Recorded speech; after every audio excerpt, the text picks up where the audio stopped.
سورة القلم مکیہ بسم اللہ الرحمن الرحیم۔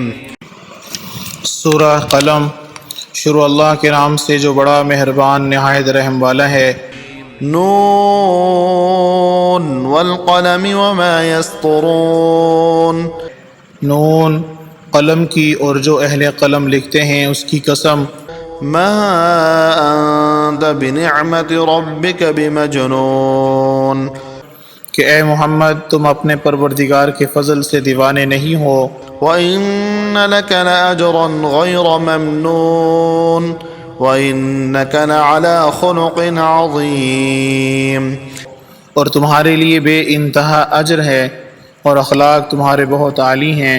فَسَتُبْصِرُ وَيُبْصِرُونَ بِأَيِّكُمُ الْمَفْتُونُ، سو ان قریب تم بھی دیکھ لو گے اور یہ کافر بھی دیکھ لیں گے کہ تم میں سے کون دیوانہ ہے۔ إن ربك هو أعلم بمن ضل عن سبيله وهو أعلم بالمهتدين فلا تطع المكذبين ودوا لو تدهن فيدهنون، تمہارا پروردگار اس کو بھی خوب جانتا ہے جو اس کے راستے سے بھٹک گیا اور ان کو بھی خوب جانتا ہے جو سیدھے راستے پر چل رہے ہیں۔ تم جھٹلانے والوں کا کہا نہ ماننا، یہ لوگ چاہتے ہیں کہ تم نرمی اختیار کرو تو یہ بھی نرم ہو جائیں۔ ولا تطع كل حلاف مهين هماز مشاء بنميم، اور کسی ایسے شخص کے کہے میں نہ آ جانا جو بہت قسمیں کھانے والا ذلیل اوقات ہے، طعان آمیز اشارتیں کرنے والا، چغلیاں لیے پھرنے والا، مناع للخير معتد نثيم عتل بعد ذلك زنيم أن كان ذا مال وبنين، مال میں بخل کرنے والا، حد سے بڑا ہوا بدکار، سخت خو، اس کے علاوہ بدذات ہے، اس سبب سے کہ مال اور بیٹے رکھتا ہے۔ إذا تتلى عليه آياتنا قال أساطير الأولين سنسمه على الخرطوم إنا بلوناهم كما بلونا أصحاب الجنة إذ أقسموا ليصرمنها مصبحين ولا يستثنون، جب اس کو ہماری آیتیں پڑھ کر سنائی جاتی ہیں تو کہتا ہے کہ یہ اگلے لوگوں کے افسانے ہیں، ہم عنقریب اس کی ناک پر داغ لگائیں گے۔ ہم نے ان لوگوں کو اس طرح آزمائش کی جس طرح باغ والوں کی آزمائش کی تھی جب انہوں نے قسمیں کھا کھا کر کہا کہ صبح ہوتے ہوتے ہم اس کا میوہ توڑ لیں گے، اور انشاءاللہ نہ کہا۔ فطاف عليها طائف من ربك وهم نائمون فأصبحت كالصريم فتنادوا مصبحين أن اغدوا على حرثكم إن كنتم صارمين، سو ابھی وہ سو ہی رہے تھے کہ تمہارے پروردگار کی طرف سے راتوں رات اس پر ایک آفت پھر گئی، تو وہ ایسا ہو گیا جیسے کٹی ہوئی کھیتی۔ جب صبح ہوئی تو وہ لوگ ایک دوسرے کو پکارنے لگے، اگر تم کو کاٹ نہیں ہے تو اپنی زمین کھیتی پر سویرے ہی جا پہنچو۔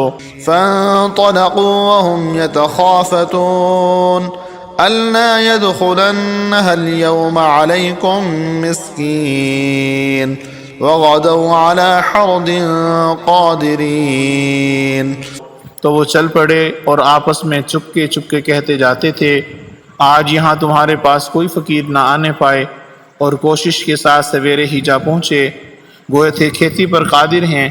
فلما رأوها قالوا إنا لضالون نحن محرومون قال أوسطهم ألم أقل لكم لولا تسبحون، جب باغ کو دیکھا ویران تو کہنے لگے کہ ہم راستہ بھول گئے ہیں، نہیں بلکہ ہم برگزشتہ نصیب بے نصیب ہیں۔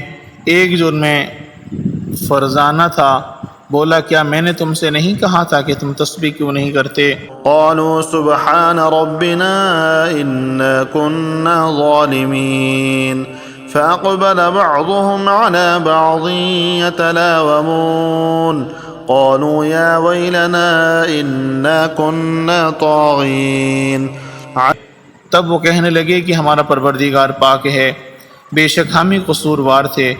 پھر لگے ایک دوسرے کو رو در رو ملامت کرنے، کہنے لگے ہائے شامت، ہم ہی حد سے بڑھ گئے تھے۔ عسى ربنا أن يبدلنا خيرا منها إنا إلى ربنا راغبون كذلك العذاب ولعذاب الآخرة أكبر لو كانوا يعلمون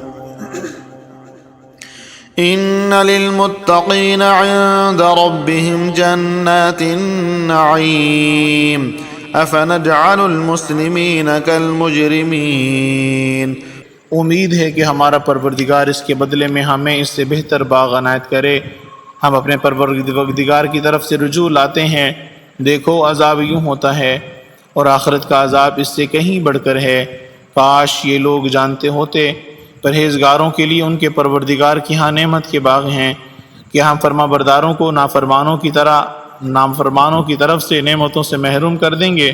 ما لكم كيف تحكمون أم لكم كتاب فيه تدرسون إن لكم فيه لما تخيرون أم لكم أيمان علينا بالغة إلى يوم القيامة إن لكم لما تحكمون تمہیں کیا ہو گیا ہے؟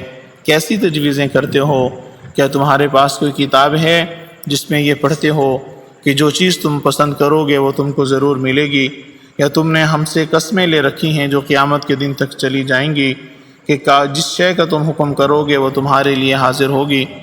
سلهم أيهم بذلك زعيم أم لهم شركاء فليأتوا بشركائهم إن كانوا صادقين ان سے پوچھو کہ ان میں سے ان کا ذمہ کون لیتا ہے؟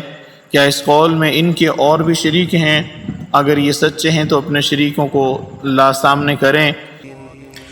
يوم يكشف عن ساق ويدعون إلى السجود فلا يستطيعون خاشعة أبصارهم ترهقهم ذلة وقد كانوا يدعون إلى السجود وهم سالمون فذرني ومن يكذب بهذا الحديث سنستدرجهم من حيث لا يعلمون جس دن پنڈلی سے کپڑا اٹھا دیا جائے گا اور کفار سجدے کے لیے بلائے جائیں گے تو سجدہ نہ کر سکیں گے۔ ان کی آنکھیں جھکی ہوئی ہوں گی اور ان پر ذلت چھا رہی ہوگی، حالانکہ پہلے اس وقت سجدے کے لیے بلائے جاتے تھے جبکہ صحیح و سالم تھے۔ تو مجھ کو اس کلام کے جھٹلانے والوں سے سمجھ لینے دو، ہم ان کو آہستہ آہستہ ایسے طریق سے پکڑیں گے کہ ان کو بھی خبر نہ ہوگی۔ وَأُمْلِي لَهُمْ إِنَّ كَيْدِي مَتِينٌ أَمْ تَسْأَلُهُمْ أَجْرًا فَهُمْ مِنْ مَغْرَمٍ مُثْقَلُونَ أَمْ عِنْدَهُمُ الْغَيْبُ فَهُمْ يَكْتُبُونَ فَاصْبِرْ لِحُكْمِ رَبِّكَ وَلَا تَكُنْ كَصَاحِبِ الْحُوتِ إِذْ نَادَى وَهُوَ مَكْظُومٌ اور میں ان کو مہلت دیے جاتا ہوں، میری تدبیر قوی ہے۔ کیا تم ان سے کچھ اجر مانگتے ہو کہ ان پر تاوان کا بوجھ پڑ رہا ہے؟ یہ ان کے پاس غیب کی خبر ہے کہ اسے لکھتے جاتے ہیں؟ تو اپنے پروردگار کے حکم کے انتظار میں صبر کیے رہو اور مچھلی کا لقمہ ہونے والے یونس کی طرح رہو نا کہ انہوں نے خدا کو پکارا اور وہ غم و غصے میں بھرے ہوئے تھے۔ لولا أن تداركه نعمة من ربه لنبذ بالعراء وهو مذموم فاجتباه ربه فجعله من الصالحين وَإِن يَكَادُ الَّذِينَ كَفَرُوا لَيُزْلِقُونَكَ بِأَبْصَارِهِمْ لَمَّا سَمِعُوا الذِّكْرَ وَيَقُولُونَ إِنَّهُ لَمَجْنُونٌ۔ اگر تمہارے پروردگار کی مہربانی ان کی یاوری نہ کرتی تو وہ چٹیل میدان میں ڈال دیے جاتے اور ان کا حال ابتر ہو جاتا۔ پھر پروردگار نے ان کو برگزیدہ کر کے نیکوکاروں میں کر لیا، اور کافر جب یہ نصیحت کی کتاب سنتے ہیں تو یوں لگتے ہیں کہ تم کو اپنی نگاہوں سے پھسلا دیں گے، اور کہتے ہیں یہ تو دیوانہ ہے۔ وَمَا هُوَ إِلَّا ذِكْرٌ لِّلْعَالَمِينَ۔ اور لوگوں، یہ قرآن اہل عالم کے لیے نصیحت ہے۔